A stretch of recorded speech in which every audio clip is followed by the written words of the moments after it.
ഇപ്പോഴിതാ ഏറ്റവും ഒടുവിലത്തെ വൻ ചൊറിച്ചിൽ കേന്ദ്ര സർക്കാരിന്റെ അടുത്തേക്ക് സമീപിച്ചിരിക്കുകയാണ് നമ്മുടെ സംസ്ഥാന സർക്കാർ.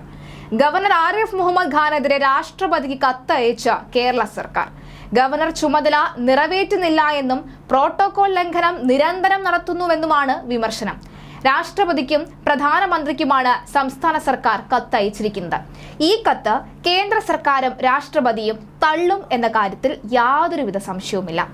കത്തിന്മേൽ ഗവർണറോട് രാഷ്ട്രപതിയും കേന്ദ്രവും വിശദീകരണവും തേടും. മറുപടി വാങ്ങിയ ശേഷം കേരളത്തിന്റെ ആരോപണം പൂർണ്ണമായി തള്ളിക്കളയും. ഗവർണറും സർക്കാരും തമ്മിൽ ഏറെ നാളെ നിലനിൽക്കുന്ന തർക്കത്തിൽ ഏറെ ഗൗരവമുള്ള നടപടിയാണ് സംസ്ഥാനത്തിന്റെ ഭാഗത്ത് നിന്ന് ഇപ്പോൾ ഉണ്ടായിരിക്കുന്നത്.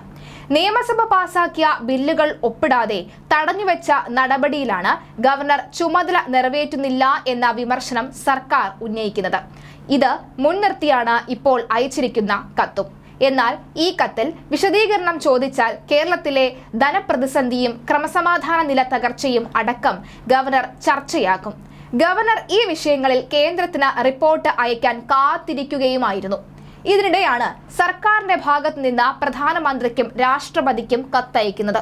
സ്വാഭാവിക വിശദീകരണം ചോദിച്ചാൽ കേരള സർക്കാരിനെതിരെ അക്കമിട്ട് നിരത്തുന്ന തരത്തിൽ മറുപടി കൃത്യമായി തന്നെ ഗവർണറുടെ കയ്യിൽ ഉണ്ട് എന്നതിൽ യാതൊരുവിധ സംശയവും ആർക്കുമില്ല.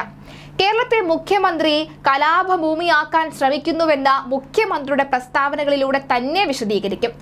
സർവകലാശാലകളുടെ ധൂർത്തും അഴിമതിയും അടക്കം കേന്ദ്രത്തെ ധരിപ്പിക്കും. ഇതിനൊപ്പം സാമ്പത്തിക പ്രതിസന്ധിക്ക് കാരണം കെടുകാര്യസ്ഥതയാണ് എന്നും പറയും. മാത്രമല്ല തെളിവുകൾ സഹിതം സംസ്ഥാന സർക്കാരിന്റെ ധൂർത്തും അങ്ങെടുത്തിട്ടലക്കും. ഇതിനുള്ള സുവർണ അവസരമാണ് ഗവർണർക്ക് ഇപ്പോൾ കൈവന്നിരിക്കുന്നത്. ഏതായാലും ഗവർണർ സർക്കാർ പോര് അതിരൂക്ഷമായി തന്നെ തുടരുമെന്നതിന് തെളിവാണ് ഇത്തരം സംഭവ വികാസങ്ങൾ. ഇപ്പോൾ ബോള് ഗവർണറുടെ കോർട്ടിൽ. ഇനി എങ്ങനെയൊക്കെ തിരിച്ചും മറിച്ചും അടിക്കുമെന്ന് കണ്ടറിയണം. 2024 ജനുവരിയിൽ നിയമസഭ വിളിച്ചു ചേർക്കുവാനുള്ള ആലോചനയും ഉണ്ട്.